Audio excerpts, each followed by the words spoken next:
Hello hi नमस्कार। मेरा नाम दीपक जोशी है। आज आपके लिए कुछ बुनियादी सवाल लेके आया हूं।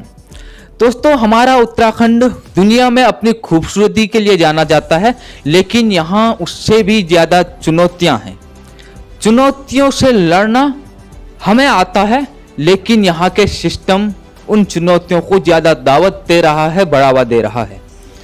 तारीख थी 15 और चंपावत की लोहाघाट क्षेत्र का एक स्कूल, जहां एक टॉयलेट की छत गिरने से वहां पढ़ने वाले एक छात्र की दबकर मौत हो जाती है और फिर सिस्टम पर सवाल उठने लगते हैं, जांच की मांग उठती है। तो वहां 5 छात्र घायल हो गए थे, एक छात्र मौत हो जाती है। उसके बाद तमाम खबरें आती हैं जिस पर कार्रवाई की मांग की जाती है। आखिर उत्तराखंड के स्कूलों की हालत ऐसी क्यों? अगर यही स्कूल दिल्ली में गिरता केजरीवाल के शासन में, तो नेशनल मीडिया तक खबर बन जाती। लेकिन ये उत्तराखंड की बात थी, भाजपा शासित प्रदेश की बात थी, तो इस खबर को किसी ने भी प्रमुखता नहीं दी। ये खबर दबके ही रह गई। कुछ अखबारों ने इसको जरूर छापा, लेकिन बड़े मंचों पर इसको नहीं उठाया गया। लेकिन जब उठाया भी गया तो इस पर गाज गिरी वहाँ के पढ़ाने वाले अध्यापक पर और उनको नौकरी से निकाल दिया गया। अब मैं आप लोगों से पूछना चाहता हूँ, आखिर उस टीचर की क्या गलती थी? आखिर टीचर को सजा क्यों मिली? ये मेरा सीधा सवाल है, मैं जानना चाहता हूँ।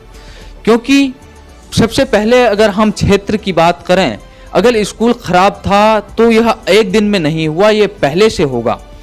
जगह जगह चुनाव भी होते हैं, अनेक अधिकारी भी होते हैं जो स्कूलों का निरीक्षण भी करते हैं। आज तक का किसी ने यह क्यों नहीं देखा? दोस्तों, अगर गाज गिरनी भी चाहिए थी तो वहाँ के प्रधानाध्यापक भी गिरनी चाहिए थी, क्योंकि उन्हें अपने स्कूल का डेटा आगे भेजना होता है, किस हालत में है, क्या है। अगर उन्होंने भेजा था तो जिम्मेदारी बनती है उपखंड शिक्षा अधिकारी की, जो वहाँ के क्षेत्र के होंगे, वे क्या कर रहे थे। अगर उन्होंने भी आगे फाइल भेजी तो खंड शिक्षा अधिकारी क्या कर रहे थे। अगर उन्होंने भी फाइल भेजी, जो बोर्ड वाले अधिकारी होते हैं, शिक्षा विभाग के अधिकारी होते हैं, उन्होंने क्या किया। उस गांव के ग्राम प्रधान ने क्या किया, वहां के जिला पंचायत, विधायक, ब्लॉक प्रमुख, यहाँ तक उस जिले के डीएम और उस क्षेत्र के कमिश्नर, सभी लोगों को स्कूलों की तरफ ध्यान देना होगा। लेकिन देता कोई भी नहीं है, बस निलंबित कर देते हैं यह सबसे निचले व्यक्ति को, जो ज़्यादा हावी नहीं होता, ज़्यादा पावरफुल नहीं होता। वह निलंबित होने पर भी अपनी बात को खुलकर नहीं कह पाता। आखिर क्यों? यह एक स्कूल की कहानी नहीं। उत्तराखंड में 300-400 ऐसे स्कूल हैं जिनकी हालत बहुत ही खराब हो गई है और कभी भी वह गिर सकते हैं, किसी भी बच्चे के लिए खतरा बन सकते हैं। जिस स्कूल में बच्चों को पढ़ने के लिए भेजा जाता है, वहाँ उनके भविष्य बनाने के लिए भेजा जाता है, वहाँ उनका भविष्य क्या, जिंदगी ही मिट जाती है। यह उत्तराखंड के स्कूलों की सच्चाई है। एक टीचर होता है, अनेक छात्र होते हैं, 5 कक्षाएं होते हैं, पढ़ाने की जिम्मेदारी उस पर होती है।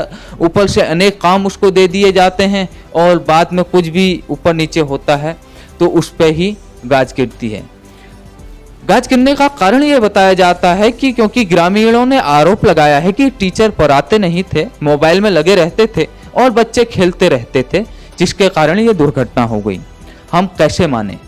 स्कूल बुरा है, स्कूल की हालत खस्ता है, तो यह सबसे बड़ा प्रमुख मुद्दा है। उस समय पढ़ा रहे थे, नहीं पढ़ा रहे थे, मोबाइल चला रहे थे, ये अलग बात है। और सुनने में आ रहा है कि उस समय जो इंटरवल का टाइम होता है, हाफ टाइम जिसे कहते हैं, वो चला है। उस समय तो कोई टीचर पढ़ाएगा नहीं। तो इसमें जिम्मेदारी किसकी है? सबसे बड़ी जिम्मेदारी उन अभिभावकों की भी है जो ये देखते हैं कि उनके क्षेत्र का स्कूल जर्जर हालत में है, यहाँ कभी भी कोई दुर्घटना हो सकती है, लेकिन फिर भी चुपचाप अपने घरों में बैठे रहते हैं, अपनी आजीविका चलाने के लिए मेहनत करते रहते हैं। उनको इस पर आवाज़ उठानी चाहिए।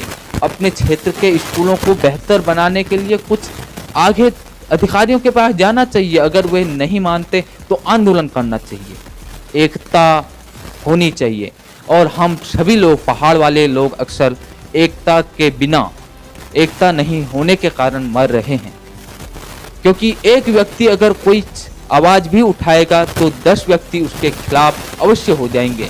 अगर एक व्यक्ति कहता है हमारा स्कूल गलत है तो उसके पीछे 10 लोग कह देंगे कि स्कूल सही है, इसकी मंशा गलत है। ऐसा ही हमेशा होता आया है, ऐसा ही चलता रहा तो ये भारत जैसे देश के लिए और उसमें भी उत्तराखंड जैसे एक खुशहाल राज्य के लिए खतरा है। जो पुरानी एकता थी उस एकता को लाना होगा, अपने अधिकारों के लिए लड़ना होगा। हमारे संविधान के मौलिक अधिकारों में एक अधिकार आता है शिक्षा का अधिकार, दूसरा अधिकार आता है स्वास्थ्य का अधिकार। ये दोनों ही अधिकार जो मुख्य अधिकार हैं, इनका हनन हुआ है, इनको दबाया जा रहा है, जो कि हमारे जन्म लेते ही अधिकार में जुड़ जाते हैं। इन अधिकारों का पालन कहाँ हो रहा है? अगर दिल्ली के एक स्कूल में छिपकली भी आ जाती है तो उसे सांप बताकर नेशनल मीडिया तक दिखा देता है कि वहाँ सांप आ गया है, अच्छी सुविधाएं नहीं हैं।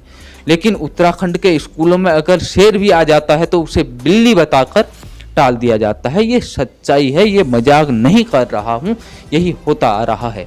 कल एक चीता आया, नेशनल मीडिया ने उसे धूम बना दी कि शेर लाया चीता। अनेक खबरें सुबह से शाम तक चीते की चलती रही, लेकिन उत्तराखंड में एक तेंदुए ने एक महिला की गोद से एक बच्चे को छीन लिया, उसे मार दिया। यह किसी के लिए खबर नहीं बन पाई। आखिर क्यों? सवाल ही यही है, हम किस दुनिया में जी रहे हैं? हमारे अनेक साथी मीडिया में भी काम करते हैं तो वे बताते हैं कि उन्हें टोटल बदलना पड़ता है कुछ पैसों के लिए, क्योंकि अगर वे ऐसा नहीं बताएंगे तो उनकी आजीविका बंद कर दी जाएगी। हम फिर भी नेशनल मीडिया को सर में बैठाकर क्यों रखे हैं? हमारे उत्तराखंड में भी मीडिया के अनेक प्लेटफॉर्म हैं जो निस्वार्थ भाव से उत्तराखंड के लिए काम कर रहे हैं, लेकिन हम उन पर सवाल उठाते रहते हैं। जैसे कि पर्वतवाणी लाइव, पर्वतचंद डिजिटल, पहाड़ टीवी, देवभूमि डायलॉग, कुमाऊं वाणी, पगडंडी, ऐसे अनेक प्लेटफॉर्म हैं जो गांव-गांव घूमकर वहां की समस्याओं को दिखाते हैं। उनकी आजीविका चलाना कितना मुश्किल होता होगा। वह किसी भी पार्टी या सत्ता पक्ष या विपक्ष से पैसे नहीं लेते हैं, फिर भी गांव-गांव घूमकर आवाज उठाते हैं, लेकिन हम उन पे सवाल उठाते हैं। इस स्थिति को बदलना होगा। हमको उन लोगों को बढ़ावा देना होगा जो हमारी बात करते हैं, उन लोगों को प्रमुखता नहीं देनी होगी जो किसी भी छोटे मुद्दे को बहुत बड़ा बनाते हैं। शिक्षक को निलंबित किया गया, क्या हुआ? कोई कार्रवाई शिक्षक पर हो जाती है और अधिकारियों पर क्यों नहीं होती? वहाँ के विधायक की क्या जिम्मेदारी नहीं थी? चुनाव में जीत गए तो उनको भी कोई वहाँ के स्कूलों की स्थिति सुधारने की कोशिश करनी चाहिए थी। लेकिन यह उत्तराखंड है, यहाँ ऐसा ही चलता रहेगा। आप इस बारे में क्या सोचते हैं, क्या कहना चाहते हैं, हमें बताइए। अपनी राय खुलकर दीजिए। आप देख रहे हैं डिजिटल वाणी। आपका बहुत बहुत धन्यवाद।